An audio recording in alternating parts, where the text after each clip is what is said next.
הציבור. Tens of thousands of people filled the central square in Tel Aviv last night in Israel's biggest protest in years. They were there to denounce Prime Minister Benjamin Netanyahu's judicial reform plans, which would allow Parliament to overturn the rulings of the country's highest court. For more on this, let's turn to journalist Iris Mackler, who's joining us from Jerusalem. Iris, there have been other protests in cities this weekend. Tell us why people are so angry about these reforms. I think they're angry because they're frightened. They're frightened for their democracy. One of the reasons they're frightened is that the Chief Judge of the Supreme Court came out and said, if these reforms are implemented, Israel's democracy won't remain the same.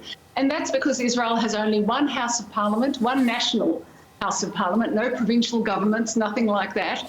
And it's now going to have the power to override the courts and some other things, other reforms as well. But that is making people very worried. And that's why you saw these massive numbers on the streets in pouring rain. In fact, that protest was the message. And the message was Middle Israel suddenly realises just 2 weeks after the election what it's bought into. And it's very concerned, it's very fearful. Well, is the government fearful? Because we know that Netanyahu had a cabinet meeting today. This is a person who's been in and out of office for as long as I can remember. How is he and his cabinet reacting to the anger on the streets?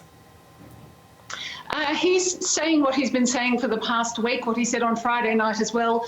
Calm down, I'm in charge, I'm here to reassure you. He said that the mother of all protests, as he says, the mother of all people on the streets was 2 months ago when this government was elected, and it was elected on this platform. That's not entirely true, because while this was in the air, this level of detail with this speed wasn't what people were prepared for, as you can see from the numbers on the streets. But he says, don't worry, we'll do it in a conciliatory way. We haven't heard a conciliatory message from his Justice Minister.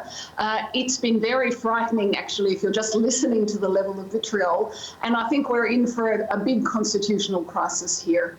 Okay, I know you'll be there to cover it for us. Journalist Iris Mackler in Jerusalem, thank you.